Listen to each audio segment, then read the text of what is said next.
Welcome to MVT Films. இன்னைக்கு நம்ம பார்க்க போற இந்த படத்தோட ஒன்லைனர் என்னன்னு பார்த்தீங்கன்னா 16 வயசே ஆன விடலப்பருவத்து ரோஜர் பண்ற அட்ராசிட்டி தான் இந்த படத்தோட கதை. இது அடல்ட் கண்டென்ட் படம். இந்த மாதிரி படம் பார்க்க விருப்பம் இருக்கிறவங்க மட்டும் இந்த வீடியோவை கண்டினியூ பண்ணுங்க. இந்த வீடியோவை கடைசி வரைக்கும் பாருங்க, கண்டிப்பா உங்களுக்கு பிடிக்கும். இது வரைக்கும் நம்ம சேனலை சப்ஸ்கிரைப் பண்ணாம பார்த்துட்டு இருக்க நண்பர்கள் சப்ஸ்கிரைப் பண்ணிக்கோங்க. அப்படியே உங்க பொண்ணான லைக்கை போட்டுட்டு இந்த வீடியோவை பார்க்க ஆரம்பிங்க. நீங்க போடுற லைக் தான் எனக்கு இந்த மாதிரியான வித்தியாசமான படங்களை கொண்டு வரதுக்கு மோட்டிவேஷனலா அமையும். படத்தோட ஆரம்பத்திலேயே ஹாஸ்டல்ல இருந்து வீடு திரும்புற 16 வயசான நம்ம ஹீரோ ரோஜரை காமிக்கிறாங்க. இவன் ஒரு பெரிய அரண்மனையை சேர்ந்த பணக்காரன். இவனை கூட்டிட்டு வருது யாருன்னு பாத்தீங்கன்னா லஃப்தா அப்படின்னு அந்த அரண்மனையோட மெய்டு. குதிரை வண்டி குலுங்குன்னு குலுங்குது. வண்டி மட்டும்தான் குலுங்குதான்னு பாத்தீங்கன்னா அதுதான் இல்ல, அந்த மெய்டும் குலுங்குறாங்க. கூட சேர்ந்து ஹீரோவும் குலுங்குறான். கூடவே அவன் தம்பியும் முறுக்கிட்டு வெளிவர காத்திருக்கான். ரோஜர் தன்னை அங்கதான் பாக்குறான் அப்படின்னு அந்த மெய்டுக்கு தெரியுது. தெரிஞ்சும் அந்த அம்மா அதை மூட தயாரா இல்ல. வயசு பையன் பார்த்து என்ஜாய் பண்ணட்டும் அப்படின்னு குலுங்கிட்டே வர்றாங்க. இப்படி அழுங்கி குலுங்கி அந்த அரண்மனையை வந்து அடையுது குதிரை ஓட்டிட்டு வந்த குதிரை வண்டி. சொந்தம் பந்தம் மற்றும் அந்த அரண்மனையில வேலை செய்யக்கூடிய அத்தனை மெய்டுகளும் ரோஜர் வரவுக்காக அரண்மனை வாசல்ல காத்திருக்காங்க. அம்மாவும் அவனை வரவேற்க வராங்க. அப்பதான் அம்மாவும் ரோஜரோட பேண்ட் ஈரமா இருக்கிறத பார்த்து என்னடா இதெல்லாம் அப்படின்னு கேட்க, ரோஜர் ஒரு நிமிஷம் யோசிச்சு பார்க்கறான். வண்டி குலுங்க, வண்டியை ஓட்டிட்டு வந்த அந்த அம்மா குலுங்க, அது குலுங்க, அதன் மூலமா இவன் தம்பி முறுக்கிட்டு நிக்க, இதையெல்லாம் அம்மா கிட்ட சொல்லவா முடியும்? ஆனா அம்மா அதை புரிஞ்சுக்கிட்டு ரோஜரை முறைக்கிறாங்க. விடு, இதெல்லாம் பெருசு பண்ணாத, விடல பசங்களுக்கு இதெல்லாம் சாதாரணம் அப்படின்னு குனிஞ்சு அந்த ஈரத்தை தொடச்சு விடுறாங்க. ரோஜருக்கு பெர்தா அப்படின்னு ஒரு சுட்டி தங்கச்சி இருக்கு. ஓடி வந்து அண்ணனை கட்டி பிடிச்சு அவ மேல உப்பு மூட்டை விளையாடுறா. நீ அரண்மனைக்கு வந்து ரொம்ப நாள் ஆச்சுல்ல, வா இந்த அரண்மனையை சுத்தி காமிக்கிறேன் அப்படின்னு பெர்தா ரோஜரை கூட்டிட்டு அங்க வர, அந்த இடத்துல ஓப்பனிங் சீன்ல பார்த்தோம் இல்லையா, அந்த மெய்ட ரோஜர் மீட் பண்றான். அவங்க பேரு பெர்தா. சமைக்கிறதுக்கு காய்கறி எல்லாம் பொறிச்சிட்டு போயிட்டு இருந்த பெர்தா ரோஜரை பார்த்த உடனே அவங்க கையில இருந்த கூடைய இந்தா புடி அப்படின்னு அவங்க கையில கொடுத்துட்டு காலை ரெண்டையும் நகர்த்தி வச்சு அவங்க பாட்டுக்கு செடிக்கு தண்ணி பாய்ச்சிட்டு இருக்காங்க. இதை பார்த்த ரோஜர் தான் பார்க்கறது கனவா நினைவா அப்படின்னு அதிர்ச்சியா பார்த்துட்டு இருக்கான். கையில இருந்த கூடைய போட்டுட்டு அங்கிருந்து ஒரே ஓட்டம். வேகமா ஓடுனவன் கால் தடிக்கி ஒரு இடத்துல பாஞ்சு போய் விழுகிறான். அங்க ஏதோ சத்தம் கேட்க எட்டி பார்த்த ரோஜருக்கு அடுத்த கண்ணுக்கு குளிர்ச்சியான இன்னொரு காட்சி தென்படுது. அந்த அரண்மனையிலேயே ரொம்ப அழகான மெய்டான உர்சுலா யார் கூடவோ அங்க குதிரை ஏறிட்டு இருக்கிறத பாக்குறான். ரோஜர் பாக்குறத உர்சுலாவும் பாக்குறா. அவனை பார்த்து ரொம்ப குறும்பா கண்ணடிச்சு சிரிக்க, அவ்வளவுதான் அங்கிருந்து ஓட்டம் முடிச்ச ரோஜர் நேரா அரண்மனைக்குள்ள தான் வந்து நிக்கிறான். அன்னைக்கு நைட்டு டின்னர் வருது. சொந்த பந்தம் எல்லாரும் ஒன்னா உட்காந்து சாப்பிடுறாங்க.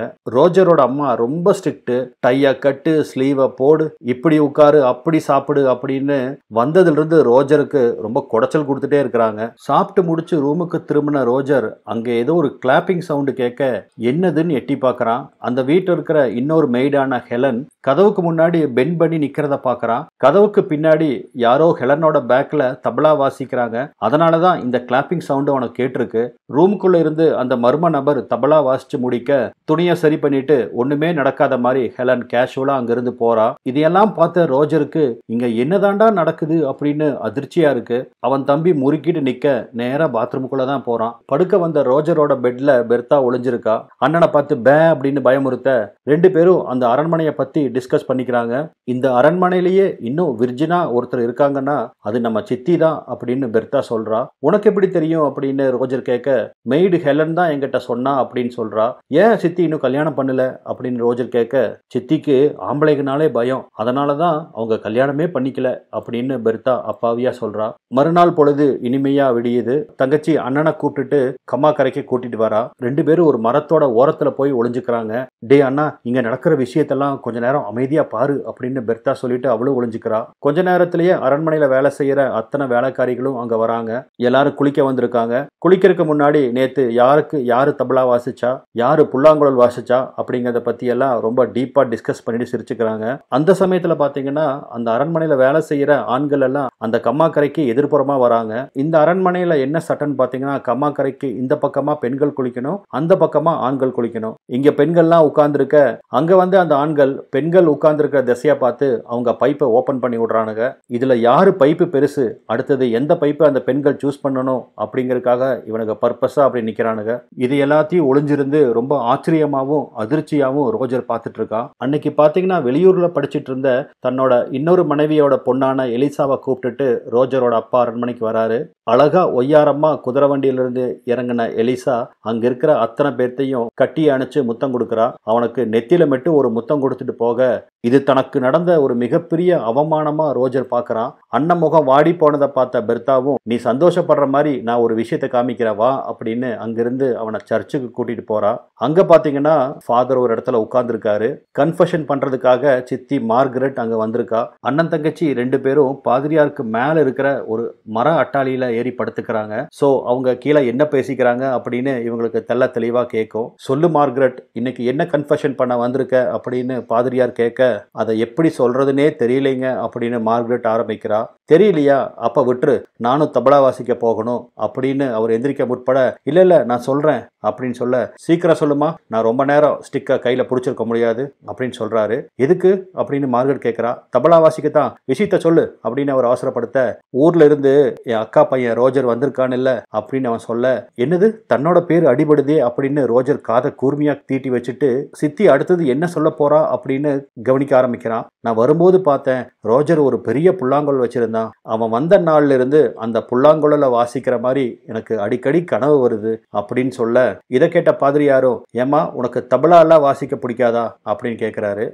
எனக்கு புல்லாங்குழல் தான் வாசிக்கணும், தபலா எல்லாம் வாசிக்க மாட்டேன் அப்படின்னு சொல்ல சப்போஸ் உனக்கு தபலா வாசிக்கணும்னா ஹெலன் கிட்ட சொல்லி அனுப்பு அப்படின்னு அவர் சொல்றாரு. சரிங்க ஃபாதர் அப்படின்ட்டு இந்த அம்மா தான் கண்ட கனவை எல்லாம் மனப்பாடம் பண்ணி ஒப்பிக்கிற மாதிரி ஒப்பிக்க ஒரு கட்டத்துல ஃபாதர் தூங்கியே போயிடுறாரு. தன்னை பத்தி இந்த அளவுக்கு சித்தி கனவு கண்டிருக்காளா அப்படின்னு ரொம்ப கிளர்ச்சியான ரோஜரும் ஒரு வினாடியில அவன் எந்தியூசியாசம் அதிகமாக அந்த மர அட்டாளி உடைஞ்சு பாதிரியார் மேலேயே வந்து விழுகுறாங்க. அவ்வளவுதான், அடுத்த நிமிஷம் நடந்தது எல்லாத்தையும் மார்கரெட்டும் ஃபாதரும் ரோஜரோட அம்மா கிட்ட சொல்ல இப்ப ரோஜர் அவங்க முன்னாடி குற்றவாளியா நிக்க வைக்கப்படுறான். நீங்களே சொல்லுங்க ஃபாதர், இவன் பண்ணின தப்புக்கு என்ன தண்டனை கொடுக்கலாம் அப்படின்னு அம்மா பாதிரியார கேட்க என்ன தண்டனை கொடுக்க முடியும், இதே பெண்களா இருந்தா 10 பேர் தபலா வாசிக்கணும் அப்படின்னு தண்டனை கொடுக்கலாம், இவன் பையனா போயிட்டான் தீர்ப்பு அப்படின்னு அம்மாவும் ஆமோதிக்கிறாங்க. சீட்டு கிழிஞ்சிருமே அப்படின்னு பயப்பட்ட ரோஜர் நாட்டாம தீர்ப்பை மாத்து அப்படின்னு கத்துறான். எந்த மாத்தமும் இல்ல, டே பசுபதி அந்த சாட்டையை கொண்டாடா அப்படின்னு அம்மா ஆர்டர் போட சாட்டை கைக்கு வருது. இந்தா சாட்டைய வாங்கி 10 அடி அவன் சீட்ல கொடு அப்படின்னு அம்மா சொல்ல ட்ரௌசரை கழட்டிட்டு திரும்பி நின்று இருக்க ரோஜரோட சீட்ல 10 சாட்டை அடி கொடுக்க ரோஜரோட சீட் இப்ப அழுகுன தக்காளி பழமா கந்தி போகுது. இதையெல்லாம் உர்சுலாவும் பெர்த்தாவும் ஜன்னல் வழியா பார்த்துட்டு இருக்காங்க. அன்னைக்கு நைட்டு வடிவேல் ஒரு படத்துல சீட்டுக்கு கட்டு போட்டு குப்புறப்படுத்திருப்பாரு இல்லையா, அந்த மாதிரி ரோஜர் பெட்ல குப்புறப்படுத்திருக்கான். அவனால அப்படி இப்படியும் கூட திரும்ப முடியல. தங்கச்சி தான் அவனை ஆறுதல் படுத்திட்டு இருக்கா. இருந்தாலும் ரோஜருக்கு அத்தனை பேர்த்துக்கு முன்னாடி சீட்டை காமிச்சு நின்னது ரொம்ப கேவலமா இருக்கு. கொஞ்ச நேரத்திலேயே பாத்திரம் ஒன்னோட ஒன்னு முட்டிக்கிற சத்தம் கேக்குது. அதை தொடர்ந்து கிளாப்பிங் சவுண்டு வர அந்த மரண வழியிலையும் கூட அதை பத்தி தெரிஞ்சுக்கிற ஆர்வத்துல ரோஜர் தட்டு தடுமாறி தத்தி தத்தி நடந்து போய் எட்டி பாக்குறான். இன்னைக்கும் பாத்தீங்கன்னா கையில டபரா செட்டோட ஹெலன் கதவுக்கு முன்னாடி குனிஞ்சு நிக்க கதவுக்கு பின்னாடி இருந்து யாரோ ஹெலனை தபலா வாசிச்சுட்டு இருக்காங்க. அன்பார்ச்சுனேட்டா அது யாரு அப்படின்னு ரோஜருக்கும் தெரியல, நம்மளுக்கும் தெரியல. கண்டிப்பா ஒரு மிகப்பெரிய மிருதங்க சக்கரவர்த்தியா தான் இருப்பா அப்படின்னு நம்ம புரிஞ்சுக்கணும். இந்த காட்சியை ரோஜர் மட்டும் பார்க்கல, வேற ஒரு ரூம்ல இருந்து டெலஸ்கோப் வழியா பிராங்கும் பார்க்கறாரு. வாவ், என்ன ஒரு அற்புதமான காட்சி அப்படின்னு பயங்கரமா எக்ஸைட் ஆகுறாரு. ரோஜரை பார்க்கறதுக்காக உர்சுலா வர்றா.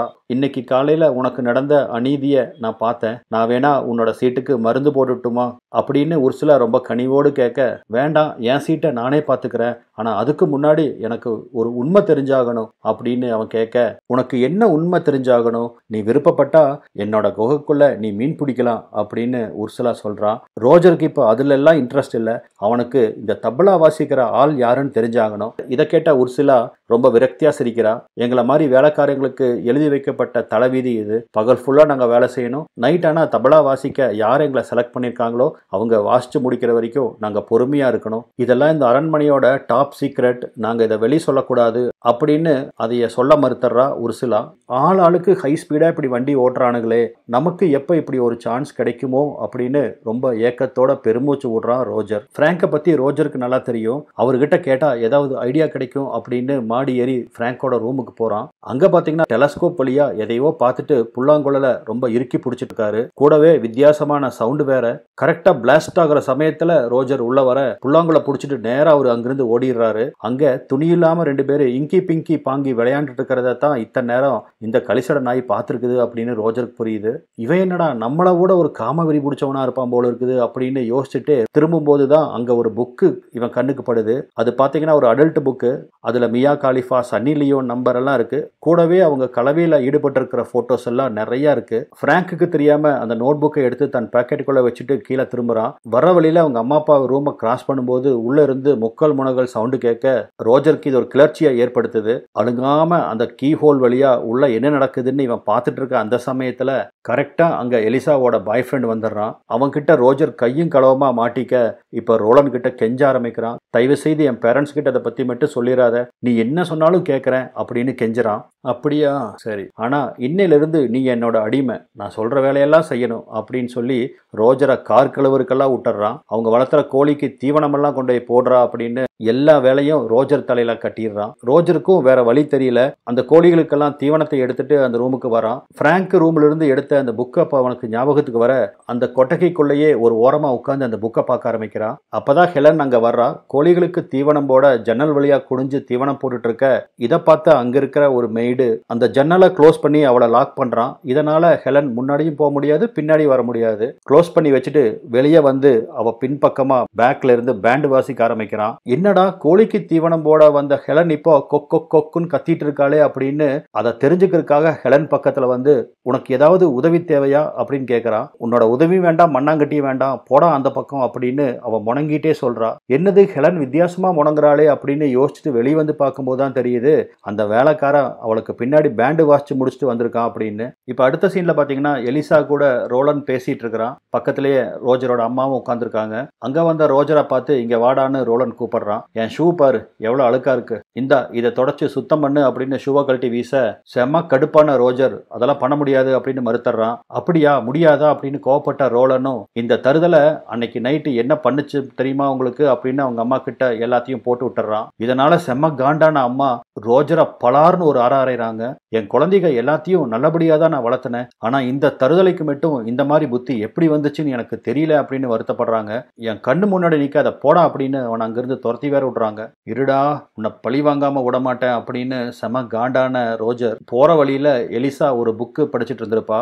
அதுவும் ரோஜர் கையில் இருக்கிற அந்த அடல்ட் புக்கும் ரெண்டு ஒரே சைஸ்ல இருக்கும். அதனால போற போக்குல புக்கை மாத்தி வச்சுட்டு போயிடுவான். அவன் நினைச்சபடியே எலிசாவும் யாருக்கும் தெரியாம அந்த புக்கை பார்த்து ரொம்ப எக்ஸைட் ஆகி என்ஜாய் பண்ணி படிச்சுட்டு இருப்பா. இதையெல்லாம் பார்த்த ரோஜர் திருப்பியும் டெம்ட் ஆக இந்த தடவை பாத்ரூம் போக கூடாது, இன்னைக்கு என்ன ஆனாலும் சரி நம்மளும் வண்டி ஓட்டிட வேண்டியதான் அப்படின்னு சொல்லிட்டு நேரா சமையல் ரூமுக்கு வந்தவன் அங்க உர்சுலா திரும்பி நின்று சமையல் வேலையில ஈடுபட்டு இருக்கிறது பாக்குறான். மெதுவா சத்தம் காட்டாம பின்னாடி போய் அவளை கட்டி பிடிக்க கையில் இருக்கிற பிளேட்டை தூக்கி ஓங்கி அவன் மண்டையிலேயே போட அடிச்ச அடியில ரோஜருக்கு தலை கிருகிருக்க பகல்லையே அவன் கண்ணு முன்னாடி ஸ்டார்ஸ் எல்லாம் தெரியுது. அவன் அடிச்சது ரோஜர்னு தெரிய அவனை கட்டி அணைச்சு இப்ப வந்து நீ பிளாஸ்ட் பண்ணு அப்படின்னு உர்சுலா சொல்லிட்டு இருக்கிற அந்த சமயத்துல அங்க இன்னொரு வேலைக்காரி வந்துடுறா. அவ அவங்க அம்மாவோட ஜால்ரா. இங்க என்ன நடந்தாலும் அப்படியே போய் அவங்க அம்மா கிட்ட போட்டுட்டுருவா. அப்படிங்கறதால கல்டு போன பேண்ட்டை தூக்கிட்டு அங்கிருந்து ஒரே ஓட்டம் ரோஜர் வெளியே ஓடி போயிடுறான். என்ன பண்றது, இன்னைக்கு புல்லாங்குழல் சர்வீஸ் பண்ணியே ஆகணும் அப்படின்னு ரொம்ப ஈகரா அங்க இங்கேயும் சுத்திட்டு இருக்கிறான்.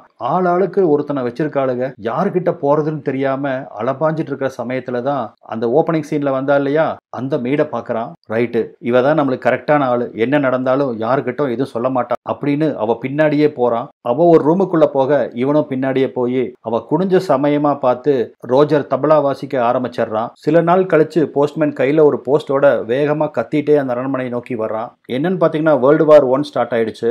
அதனால ஜெர்மன் பிரான்ஸ் மேல போர் தொடுக்க போறதாகவும் பிரான்ஸ்ல இருக்கிற ஒவ்வொரு ஆண்மகனும் அந்த போர்ல கலந்துக்கணும் அப்படின்னு கவர்மெண்ட் ஆர்டர் போட்டிருக்கிறதா அந்த லெட்டரை கொண்டு வந்து காமிக்க அவ்வளவுதான், பிரான்ஸ்ல இருக்கிற அத்தனை ஆட்களும் போருக்கு போயிருவாங்க, பெண்கள் மட்டும்தான் தனிச்சிருப்பாங்க. இதை பார்த்து ரோஜருக்கு ஒரே சந்தோஷம். ஆண்டவா நீ இருக்கிறது உண்மைன்னு எனக்கு ப்ரூவ் பண்ணிட்ட, தொகுதிக்கு ஒருத்தின்னு ஏகப்பட்ட தொகுதியில நான் கூட்டணி வச்சுக்கலாம் அப்படின்னு கடவுளுக்கு நன்றி சொல்லிட்டு இருக்கான். பிரான்ஸோட வழக்கப்படி போருக்கு போற ஆண்கள் எல்லாம் முந்தின நைட்டு அவங்க மனைவி கேர்ள் ஃப்ரெண்டு கூட காட்டு பகுதிக்குள்ள செக்ஸ் வச்சுக்கணும். இதையெல்லாம் ஒளிஞ்சிருந்து ரோஜரும் பார்த்து என்ஜாய் பண்றான். மறுநாள் காலையில அரண்மனையில் இருக்கிற அத்தனை ஆண்களும் கிளம்பி போயிடுறாங்க. ரோஜரோட ஃபர்ஸ்ட் டார்கெட் உர்சுலா தான். ஏன்னா ரோஜருக்கு தெரியும் உர்சுலாக்கும் அவன் மேல ஒரு கண் இருக்கு அப்படின்னு.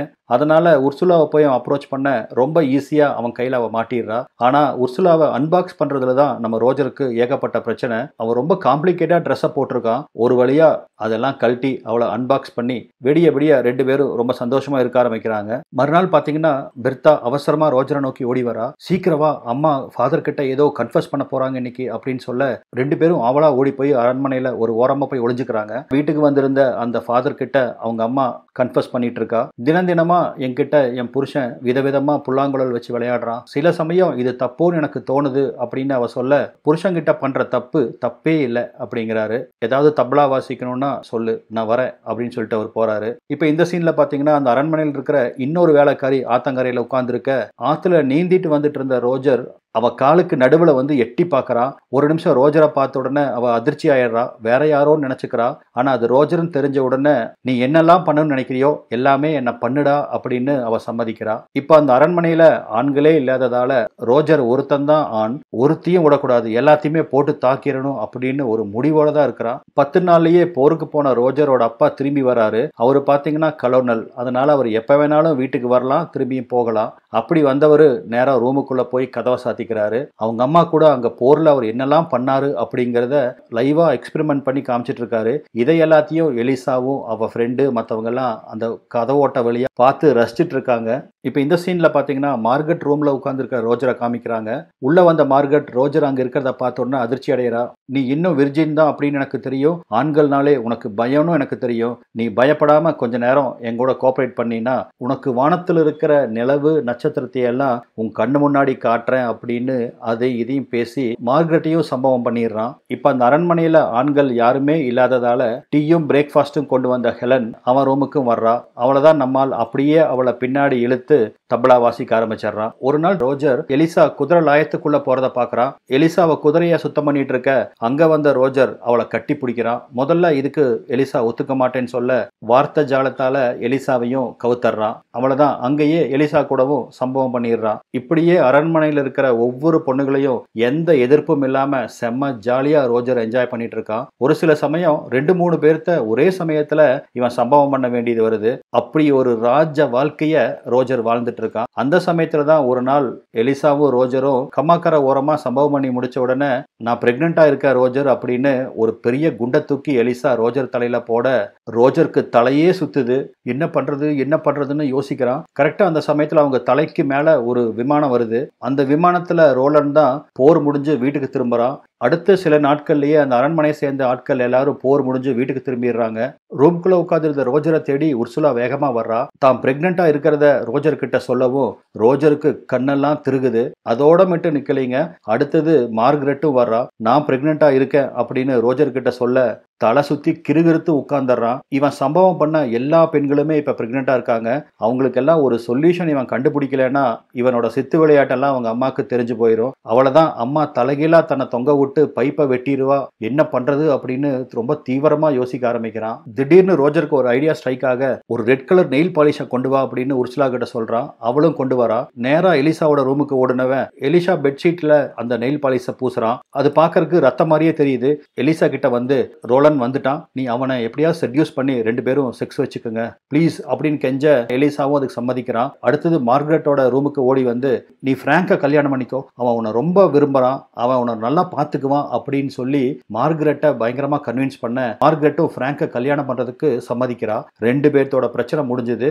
இனி மிச்சம் இருக்கிறது ஒரே ஆள் உர்சுலா மட்டும்தான். உர்சுலாவை வேற யார் தலையிலையும் கட்ட முடியாது. அதனால தானே கல்யாணம் பண்ணிக்கலாம்னு சொல்லிட்டு அவகிட்ட போய் ப்ரப்போஸ் பண்றான். ஆனா உர்சுலா நான் வேற ஒருத்தரை லவ் பண்றேன், நம்ம குழந்தைக்கு நீ தான் அப்பாங்கிற விஷயம் என்னை தவிர வேற யாருக்கும் தெரியாது அப்படின்னு அவனை கன்வின்ஸ் பண்றா. கல்யாணம் நாளும் வருது. இந்த 3 பேரும் அவங்க தேர்ந்தெடுத்தவங்களை கல்யாணம் பண்றாங்க. ஒரு வழியா ரோஜர் எல்லா பிரச்சனைக்கும் சொல்யூஷன் கண்டுபிடிச்சிட்டு இப்போ அவன் போர்டிங் ஸ்கூல் ஓபன் ஆகிற சமயம். அப்படிதான் ரோஜர் வீட்டை விட்டு கிளம்பிட்டு இருக்கான். அந்த சமயத்துல ஹெலன் அங்க வர்றா. நான் இப்ப 3 மாசமா இருக்கேன் அப்படின்னு அவங்ககிட்ட சொல்ல கவலைப்படாத, உனக்கும் நான் ஒரு மாப்பிளைய செட் பண்றேன் அப்படின்னு ரோஜர் சொல்ல அதுக்கு அவசியமே இல்லை, இந்த அரண்மனையில் இருக்கிற அத்தனை பேருமே எனக்கு மாப்பிள்ளைங்க தான், என்ன தபலா வாசிக்காத ஆண்கள் இந்த அரண்மனையில யாருமே இல்லை, நான் யாரை கல்யாணம் பண்ணணும்னு நினைக்கிறேனோ அவன் கண்டிப்பா எனக்கு தாலி கட்டி தான் ஆகணும் அப்படின்னு சொல்லி அவ சிரிக்கிறா. இப்ப ரோஜர் பசுமையான நினைவுகளோட அந்த அரண்மனையை விட்டு கிளம்ப ஆரம்பிக்கிறான். இதோட இந்த படமும் முடியுது. இந்த படம் 1986ல ரிலீஸ் ஆன ஒரு படம். இந்த படத்தை எடுத்தவங்களுக்கு உண்மையிலே எங்கிருந்து இப்படி ஒரு படத்தை எடுக்கணும்னு ஐடியா வந்துச்சு அப்படிங்கிறது தெரியல. இருந்தாலும் ரொம்ப போல்டா இந்த படத்தை எடுத்து வச்சிருக்காங்க. உங்களுக்கும் கண்டிப்பா இந்த படமும் பிடிச்சிருக்கும், என்னோட எக்ஸ்பிளனேஷனும் பிடிச்சிருக்கும் அப்படின்னு நான் நம்புறேன். இந்த படத்தை பத்தி நீங்க என்ன நினைக்கிறீங்கிறத கமெண்ட் செக்ஷன்ல சொல்லுங்க.